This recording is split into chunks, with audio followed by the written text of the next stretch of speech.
I'm Paul Ginsberg. I'm Director of the USC Brookings Schaefer Initiative for Health Policy, and I welcome you to Brookings. I'm pleased to host HHS Secretary Alex Azar to discuss the administration's new proposal to lower prices for Medicare Part B drugs, which are drugs administered and billed by physicians rather than dispensed by pharmacies. Aspects of this proposal mirror one from the Obama administration that was not implemented due to opposition in Congress and a number of proposals from MedPAC over the last few years. The proposal to directly reduce prices to the average in other developing countries has not been proposed before. The event will begin with Secretary Azar's presentation about the new proposal. Then I will join him on stage to engage in a conversation about the proposal, and after that he will take some questions from the audience. Alex Azar was sworn in as President Trump's Secretary of Health and Human Services in January 2018.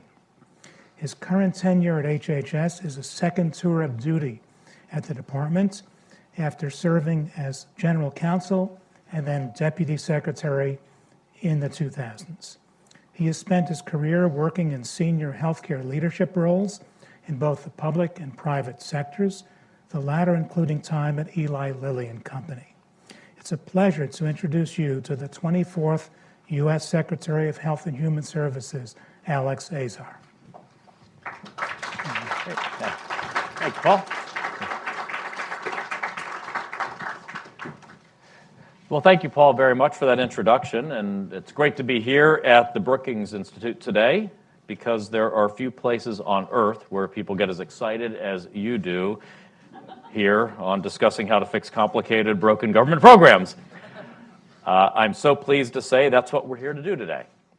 All of you understand the importance of dynamism and reform in government and the need for common sense reforms to improve our largest government programs like Medicare. That's what President Trump put forth yesterday at HHS, a long overdue reform for how Medicare pays for some of the most costly drugs the program covers. One of the reasons that reforms like this don't come along very often is that broken programs are protected by the special interests they serve. With apologies to the political scientists in the room, you do not need a PhD to know that. In Medicare Part B today, the government gets the bill for the drug, and we just blindly pay it. Oh, plus a 6% markup for the provider who administers it. There is no negotiation, and the payment mechanism actually encourages the prescribing of more expensive drugs. Again, with apologies to the economists in the room, you don't need a PhD to understand why this program is going to be the fastest growing part of Medicare. Indeed, from 2011 to 2016, per beneficiary spending on Medicare Part B drugs rose 10% a year. The statement that pharma put out yesterday on our plan protested that the United States currently, quote, has a competitive marketplace that controls costs, end quote, including in its, quote, market-based Medicare Part B program. Cost control? Market-based? I'm sorry, that doesn't sound like the Part B drug program that I run. Any others? Something has to change in how Medicare pays for physician-administered drugs. This is widely understood across the healthcare spectrum, the political spectrum, and it has been a long time coming. The only thing standing in the way is the one special interest that has benefited from this program, far out of proportion to any other actor for the last 15 years, the pharmaceutical industry. Finally, seeing this system reformed, in fact, is one of the pharmaceutical industry's ultimate nightmares. I can tell you that because it used to be my job to have pharmaceutical nightmares. But now we have a president who is not afraid of taking on ostensibly invincible special interests and definitely is not afraid of upsetting drug companies. That's why he was able to put forth the sweeping reform he did yesterday, which will bring a more realistic baseline price to how the Part B program pays for drugs, open it up to private sector competition, and fix perverse incentives that are driving up costs. I want to explain briefly how this works. The payment model is based on a new report we put out on Thursday, which examined the gaps between what we pay and what other countries pay for the 27 highest cost physician-administered drugs. According to our research, right now Medicare pays 180% of what other wealthy countries pay for this set of costly drugs. This has a real impact not just on the Medicare program, but on beneficiaries' everyday budgets, because cost sharing in Part B can range up to 20% of the cost of the drug. For some drugs, the price differences are even greater. Sometimes we're not just paying 180%, but 300 or even 500% of what other countries pay. This is a symptom of a completely broken system.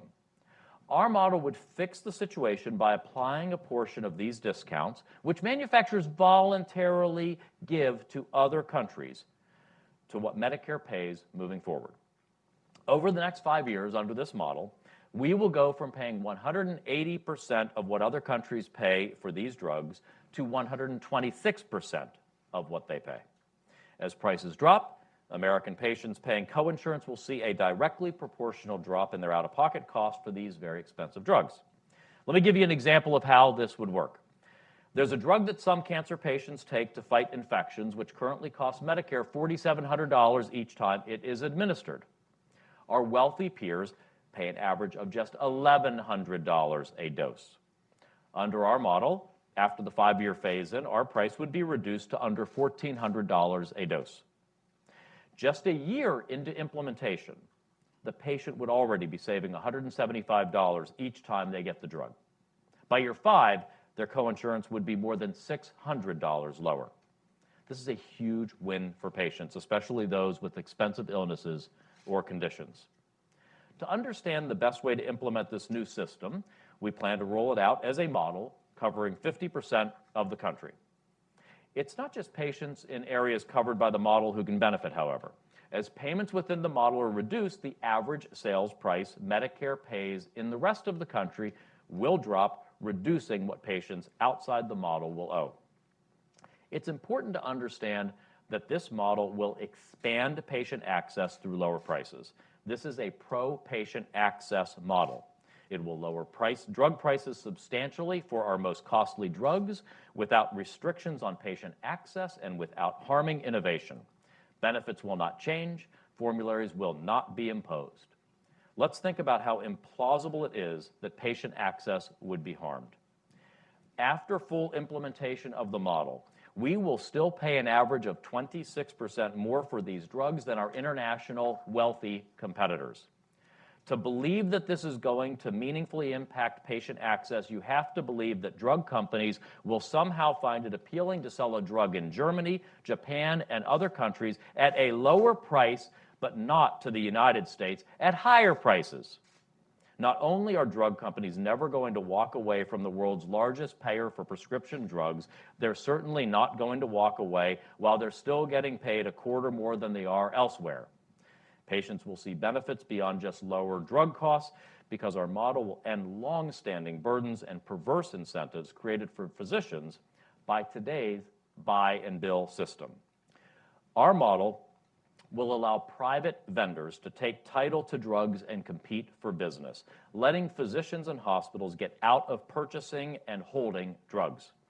Hospitals and physicians' practices should be able to focus on caring for patients, not floating capital for pricey drugs. There are important distinctions between our model and the competitive acquisition program that was attempted in the 2000s but failed to take off. Back then, among other restrictions, vendors were prevented from ordering drugs at will. They had to wait to order doses for individual patients, making it impossible to build a real business. On top of that, the competitive acquisition program was voluntary. How could we expect doctors to be interested in voluntarily choosing to give up making money on expensive drugs through the buy and bill system and choose instead the CAP program? A similar mistake was made in rolling out the Part B demonstration under the Obama administration, which Paul referenced in his opening remarks, which retained the buy and bill system and prevented vendors from taking title. It actually risked putting some practices underwater in the purchase of these drugs by taking revenue from doctors without touching the underlying issue of out-of-control prices and foreign free riding. We believe Being vendors of these drugs can be an appealing business opportunity for wholesalers, distributors, and in some cases for hospitals who have a comparative advantage in doing the negotiating themselves. At the same time, we are relieving doctors and hospitals of having to buy and hold tens of millions of dollars worth of expensive drugs at risk of reimbursement, and we're actually expanding the pool of compensation that is available to them as providers. All of us know that the Medicare Part B pricing system, we know it as ASP plus 6%. But since the advent of budget sequestration, it has actually been ASP plus 4.3%. Our model takes it back to 6%, actually expanding the pool of potential compensation for physicians and hospitals for administering these infusion drugs. This is moving in the opposite direction of the Obama administration's Part B demo, where many specialists who prescribe high-cost drugs would have seen compensation cut substantially.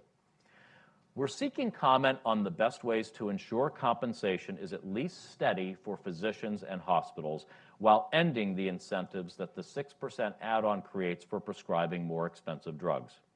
We will do whatever it takes to make this new system work for doctors, patients, and hospitals. We are eager to understand the best ways to do that, and the model solicits comment on it. Today's price-based compensation is a not insignificant driver of higher drug spending for patients and for the Medicare program. However exactly we end up, we are going to keep providers whole while replacing the system with compensation that's independent of prices. This model fits into a larger effort to spark real price competition and negotiation in drug markets. A number of these physician-administered drugs are biologics, and we haven't yet succeeded in building a robust market for biosimilars. Earlier this year, we did approve the first biosimilar for one of these very high-cost drugs. But there isn't nearly enough competition, in part because the current system penalizes doctors for seeking out the more affordable alternatives. Under our model, that will finally change. We aim to ensure that doctors make the same money whether they are prescribing a more expensive branded biologic or its biosimilar. This gives manufacturers a meaningful new opportunity to start bringing down prices through biosimilar competition. In doing so, this is actually going to help expand choices for patients. We know that providers are concerned about how this could impact patient choice, but we are intent that this model not just keep patient access unfettered, but actually ensure that patients will have a choice of drugs from their provider that isn't distorted by perverse financial incentives. I want to now address the tired talking points that we're already hearing from some quarters that this model will put a real dent in pharmaceutical R&D investment. Judging by drug companies' reaction to any changes around Part B, the implication is that any system that does not pay precisely average sales price plus 6% isn't capable of sustaining innovation. Indeed, yesterday the drug industry labeled me un-American and a socialist for suggesting that this system has to change. That was interesting. These talking points are prima facie implausible. They're also mathematically unbelievable, too. Our model will save $17 billion in Medicare drug spending over the next 5 years. That's $3.4 billion a year. The pharmaceutical industry reports they spend an average of 21% of revenue on R&D. So at most, this model could pull around $700 million out of the entire pharmaceutical industry's annual R&D budget, which they boast is more than $70 billion a year right now. These savings, while very substantial for American patients and American taxpayers, cannot therefore possibly pull out more than 1% of R&D. Of course, that's assuming that companies cannot drive somewhat higher prices in Europe and Japan, which they almost certainly can do, and if they can't, they ought to get new people negotiating. And it assumes there's nowhere in their operating budgets to find a few $100 million across an entire industry in new savings or efficiencies. The final point I want to raise is why we put out the model as an advance notice of proposed rulemaking. Brookings, of course, is one of those rare places where I could just blurt out, as you know, it's an ANPRM, and I'd get a lot of nodding heads. This is a highly deliberative way to go about policymaking. and it actually follows two separate requests for information issued as part of the President's Drug Pricing Blueprint and the 2019 Medicare Outpatient Payment System Rule. On top of that, CMMI, the Center for Medicare and Medicaid Innovation, payment models are by their very nature deliberative. We believe strongly that this model is going to yield substantial benefits, but we are going to know exactly how big the benefits are because of how CMMI assesses models. We will not just measure the results in dollars saved. One good reason to lower drug prices, among many, is that we believe it can aid medication adherence. We're planning to gather data on that, and we'll also make sure to monitor patient access and quality. But all of this deliberation has one goal: determining how we can use this model to lower drug prices while maintaining patient access and minimizing disruption for providers. The President is not turning back. We will put American patients first by reforming how Part B pays for drugs. This reference pricing model will happen. What we're open to figuring out is how to ensure that we reshape this system in a way that benefits patients, providers, taxpayers, and everyone else who's been losing out. We will be attentive, for instance, to how the model may interact with the 340B drug discount program for hospitals and other providers. We are open to understanding how hospitals that invest significant resources into serving vulnerable populations could be impacted by our plan. There are a lot of savings to be shared here, and we have plenty of options to ensure that it's implemented in a way that minimizes disruption. We're also open to shortening the transition period or increasing the discount beyond 30%, which would expand the pool of savings that could be used, and which we've closely considered already. Congress also has the power to adopt this model sooner and broader if they choose to do so. As I mentioned earlier, rarely do these kinds of broad-based wins exist in policymaking. Here, there is so much to be gained because the Part B drug program, as set up for the last decade and a half, wasn't really a win for anybody except the drug makers. Still, we're open to input from them too.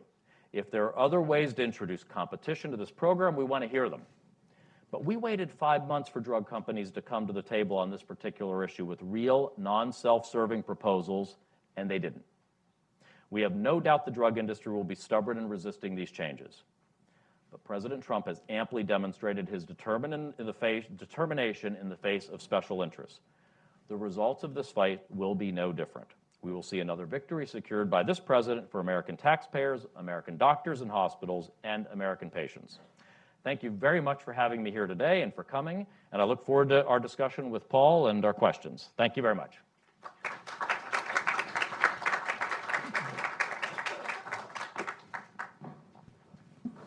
Thank you, Mr. Secretary. Speech was very substantive and answered some of my questions. Okay. But I do have some others. First one, a series of questions about the interaction of the International Price Index and the vendor model. Mm-hmm. I understand that vendors will not be allowed to use formularies, so they're not likely to have much leverage in negotiating prices for drugs. So in contrast to the MedPAC proposal, which would use competition to establish drug prices, this model bases them on prices in other countries. So first is, why bother with the vendors if they do not have the tools to negotiate drug prices, lower prices? So the reason that you have vendors is we want to remove doctors and hospitals from the business of floating inventory, having the high cost of capital of doing that, and also the perverse incentives of receiving differential reimbursement and differential profitability based on the cost to the price of the drugs that they're prescribing. A doctor's decision ought to be based on what they think the right treatment is for the patient under the circumstances, not based on the financial distortions the system builds. We hope, obviously, always that that's the case, but why build a system that has those financial incentives built into it? In terms of vendors, we're very agnostic as to how this will work. This is why, as I mentioned, we're putting this out as an ANPRM so that there can be input on this. We don't know which players will be the ones to do it right now. You have wholesale distributors and specialty distributors who are the entities who actually take title and buy these infusion products and physician-administered products from the drug companies. They then sell them to doctor practices or to hospitals, oftentimes through what are called group purchasing organizations. Those groups actually do get discounts. They get some discounts. Nothing like what we see in the middleman pharmacy benefit manager model in Part D in the commercial space, for instance, for retail products, but they do in fact get discounts. Volume still drives discounts. What I suspect we will see is that distributors of one variety or the other, wholesale, specialty, maybe specialty pharmacies even, who take title, who are used to taking title, that they do that. They aggregate lives. The way they aggregate lives and market power is by hospitals and physician groups, whether through GPOs or directly, contracting with them to be their supplier. It'll be a competitive system of supply. We're not requiring that you pick one supplier, one inventory manager. It's all open. So this will drive discounts. And then the question becomes for the pharmaceutical industry, we're saying what the price is that anyone who takes title, that the distributor or wholesaler is going to get from us. And the market will drive to that or below that.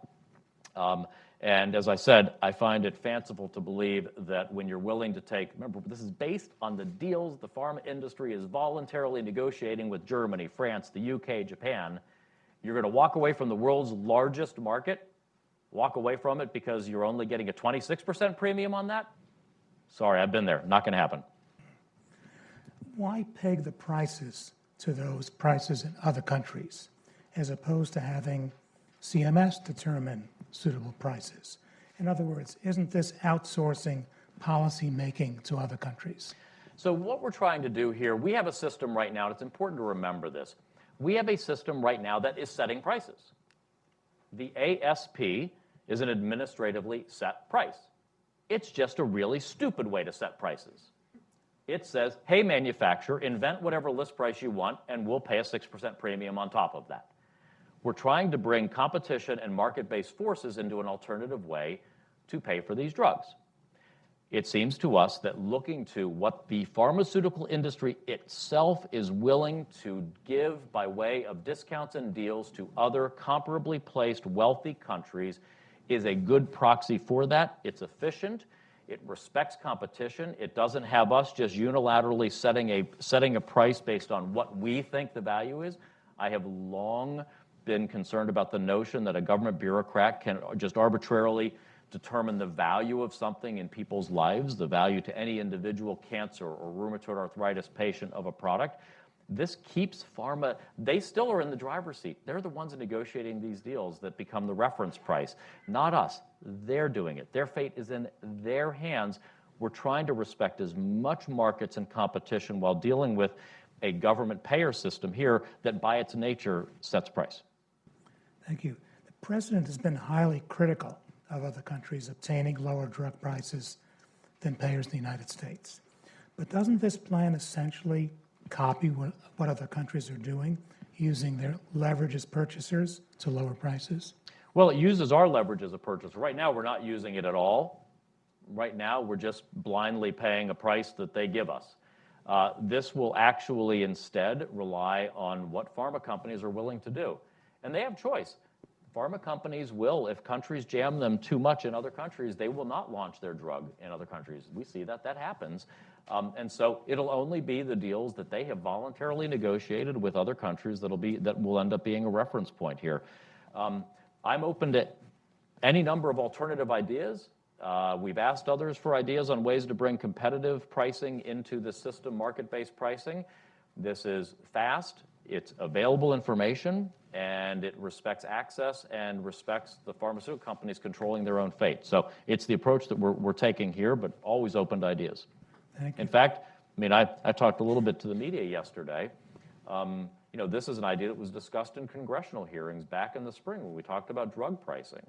This was an idea that Senator Cassidy raised, and actually Senator Kaine from Virginia raised this with me at a hearing, and I expressed concern about doing it immediately as a single national approach, and he said, well, why don't you do it as a pilot? Why don't you actually try this as a demonstration and experiment and see what will work?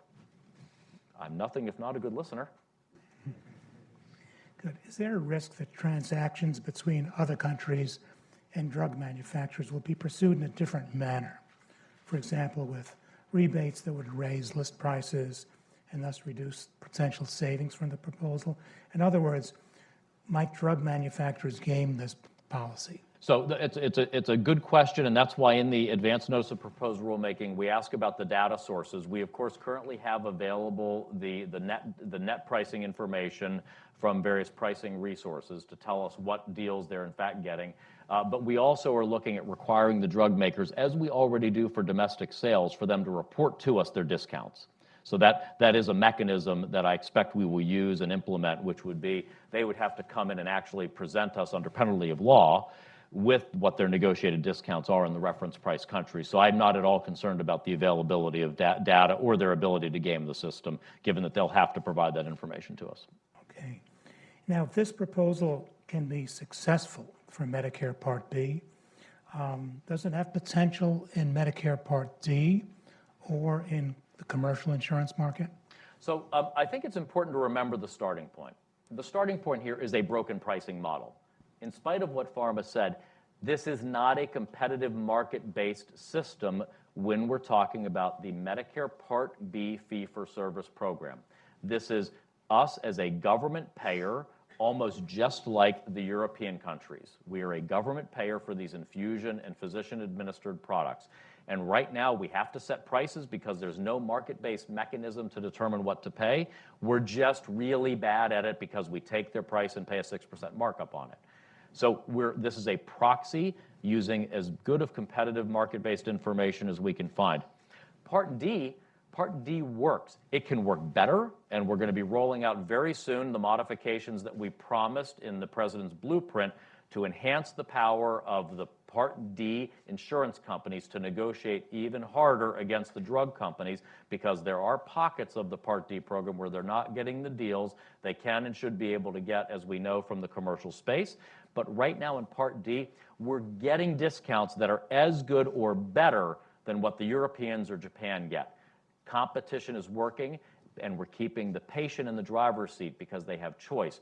We don't have a single national formulary in Part D. The patient can choose which drug plan they want. They have the ability to exit. If one plan is not meeting their needs at the right price, they can choose a different one. That competition's working. I don't need to use a price-setting model like this in that. The system's working for seniors. Same with the outside competitive marketplace.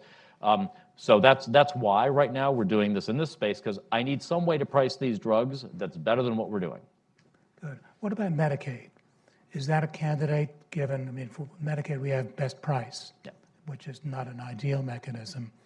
Can you envision pursuing this in Medicaid down the road? This could be a proxy in Medicaid, except what I fear you will find is that we actually pay almost always vastly less than Europeans and Japan for Medicaid drugs. In fact, I think there are over 1,300 drugs for which we get them for free right now because they have 100% rebate under the statutory rebate formula.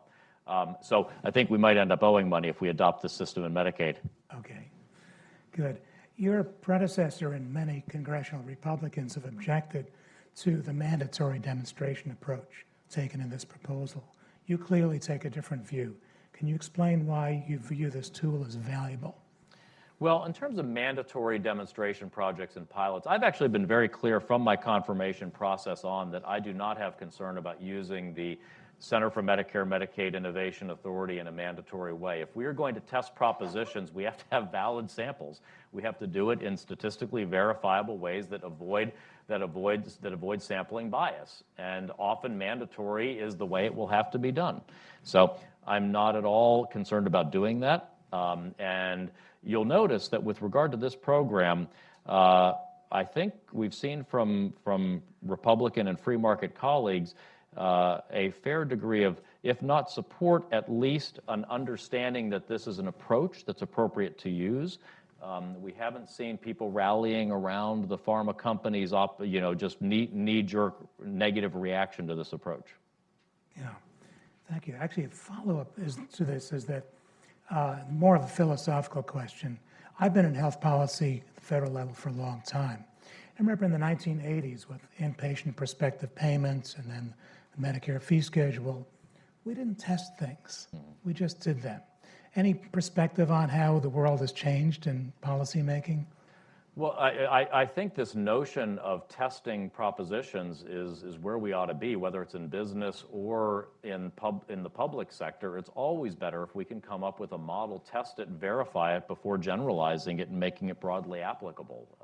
I think this is actually especially to do it in an open and transparent way as we're trying to do it here, with comment, with input.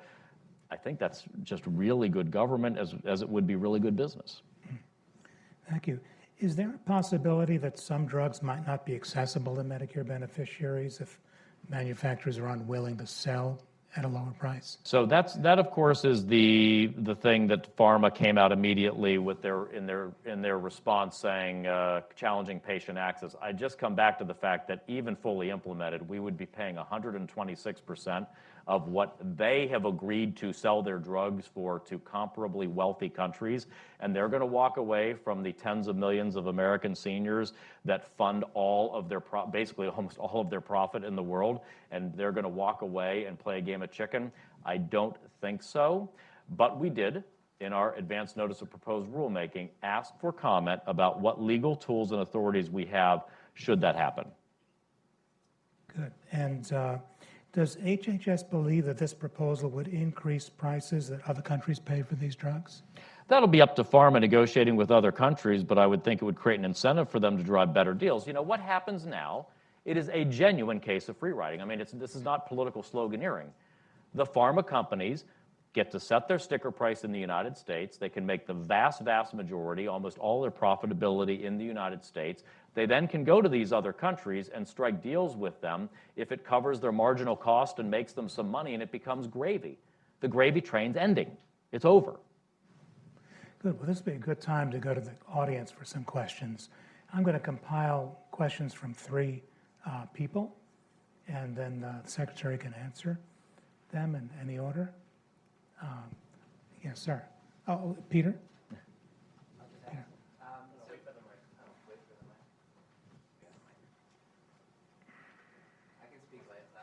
I'll try to repeat the question, Peter, or Okay. Paul will. Okay. A little bit more on the physician side and the incentives that physicians would have. If I understand correctly, you would move to ASP plus 6%, but it would be applied to a drug class and not the individual drug. Is that correct? And how much of a administrative mess do you think will occur by having to define each therapeutic area or each drug class and fights over what's in or out of that class of drugs? Thank you. I have the mic just as I finish my question. And Paul, do you want me to answer each individual, or are you going to collect them together? It's really up to you. I mean, I'm happy, Peter. Peter asked an excellent question, which is around physician reimbursement. As I said, right now, doctors and hospitals are receiving what's called average sales price plus 4.3%. So they got a cut back from the ASP plus 6% because of the budget sequester. We're actually increasing compensation to doctors and providers as part of this program, saying we're going to bump that up to ASP plus 6% for the pool of money. Now, we want to detach, though, any individual payment from being set just on the basis of price. So that's something we're asking for comment from providers and hospitals and anyone else. Peter, I hope you will help us figure this out, which is how to make that work. That what we want to do is based on specialty, based on cost of administration, difficulty of administration, risk, anything else there, come up with what the appropriate fixed fee payments would be, loosely based on current payments, but trying to equalize that, make them neutral in terms of any discrimination between one product or one choice or the other, but have that pool be a richer one. And we're willing to work with providers and hospitals to figure out how to make. The bottom line is we're making it clear we will make this work for doctors and hospitals. They are critical players in making this work to have this program function and have it work, and we're going to listen to them and work with them on how to make that happen. Yes, there's a woman over there. Could you wait for the mic, please? And please identify yourself. Secretary Azar, my name is Lauren Green.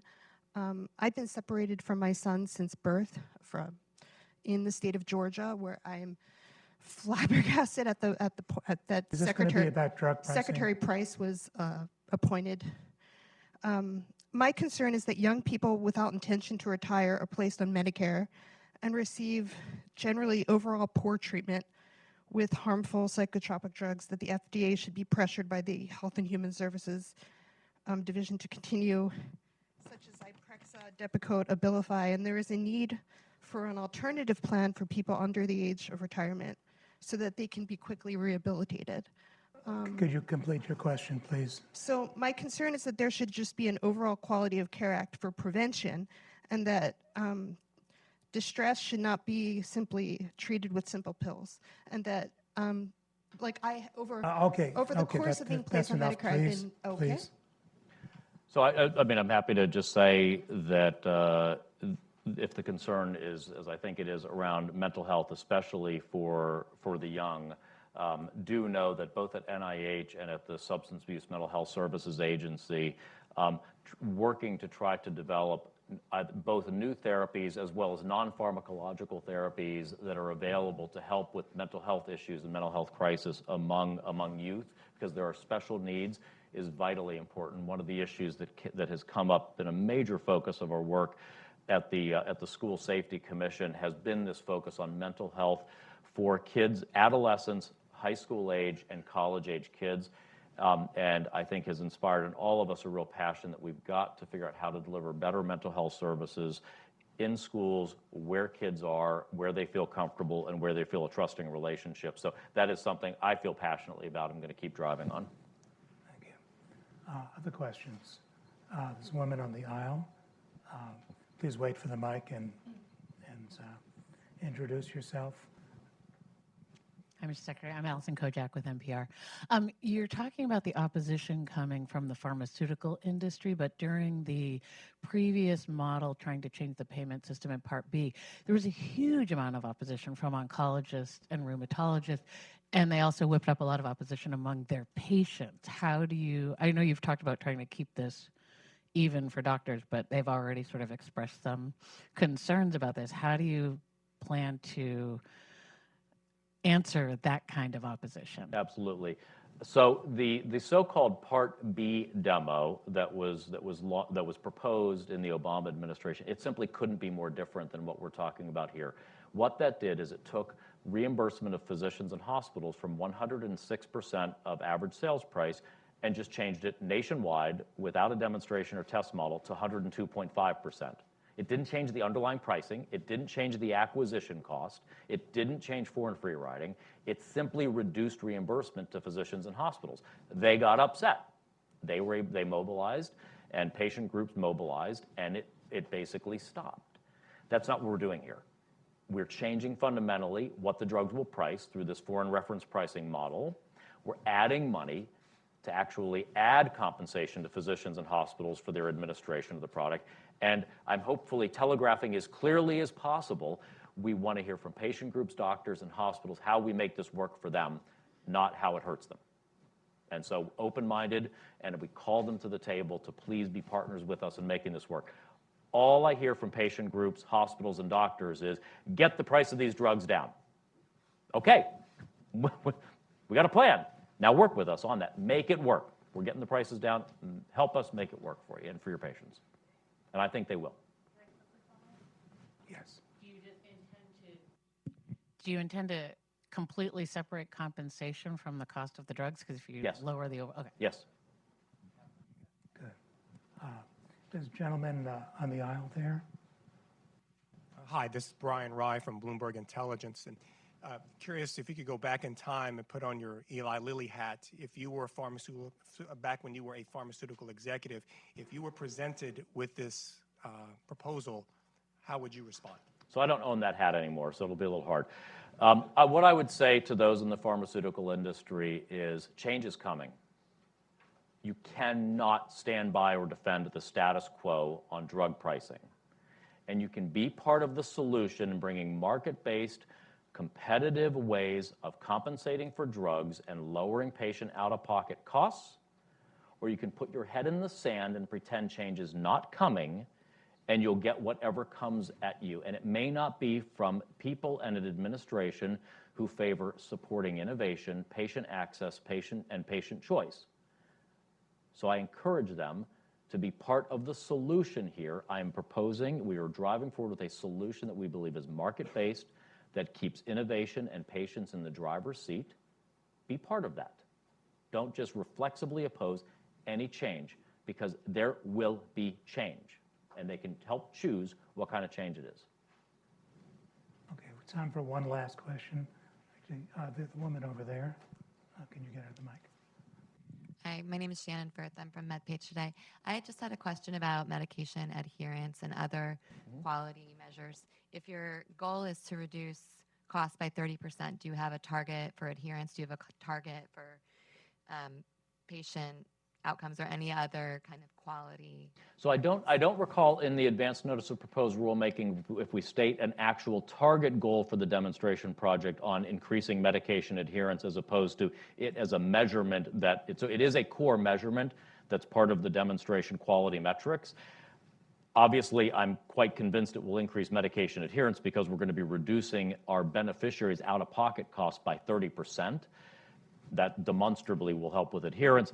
I don't know if we have a goal in there, but we'll certainly ask for comment as part of this of is there an appropriate goal, a target that we ought to set for that. Thank you. I want to thank the Secretary for visiting Brookings and giving us a very substantive, informative address. Thank you, Paul. Thank you. I didn't mean to stop the applause, but ask that you remain in your seats until the Secretary has left the building, which will just be less than a minute, I'm sure. Thank you, Paul.